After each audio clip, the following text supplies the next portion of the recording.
Yesterday was a big day in the tennis world. Of course, we had Roger Federer win his 10th title in Halle. Andy Murray came back triumphant.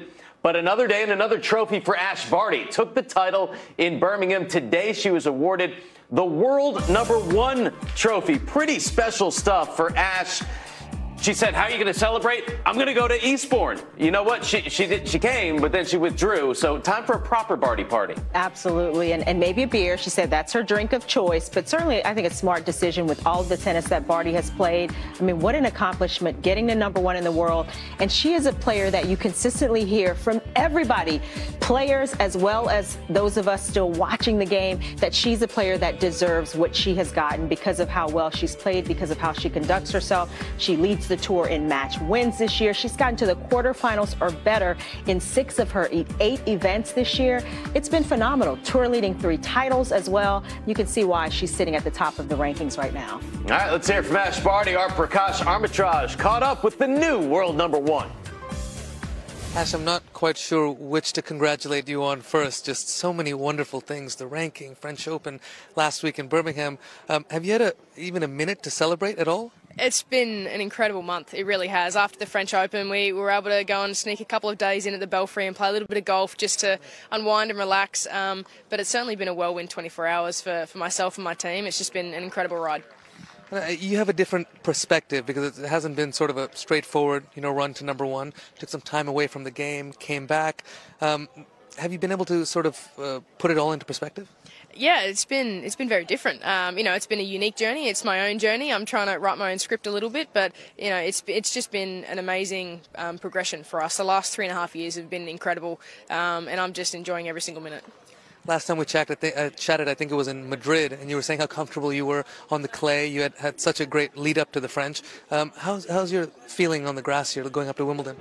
Yeah, I mean, grass is a surface that I knew that I'd love as soon as I stood on it. I love using my game and trying to play my brand of tennis on the grass courts. For me, it's just so pure. The grass court tennis is as good as it gets. Well, listen, good luck on making that French and Wimbledon double. Beauty, thank you. Thanks.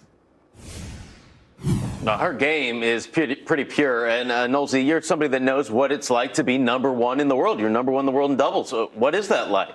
First time. That's a pretty special feeling for sure for Ashleigh Barty, and it's just so awesome to see how much she refers to her team. It's always we, it's us, and I think that she's such a grounded person. I think it's very important to realize, coming from Australia, a place that's steeped in tradition, she has so many resources to kind of lean on, and you've kind of seen the outpouring since she won the French, since she became #1 in the world. Everybody's saying, Nick Kyrgios saying that she's one of the most talented players he's ever seen.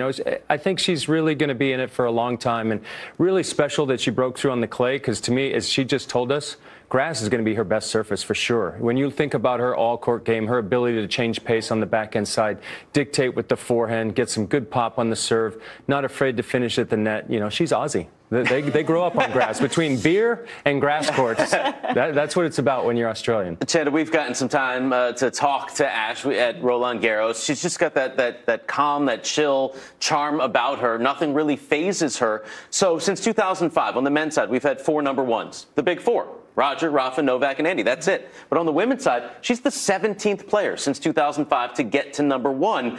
We've seen her win on clay. We've seen her win on hard in Miami. Huge win there. Now on grass. How long will Ashleigh Barty keep the #1?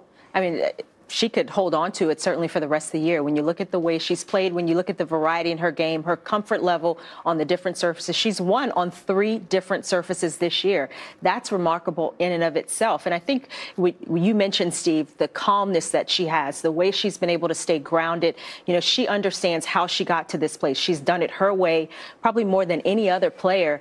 And it's remarkable to see her finally, just a few years after not having a ranking, not having been playing on the tour, to get to this spot and to do it in such calm fashion. I foresee many more titles to come, and certainly her being able to potentially hold on to that ranking through the end of the year.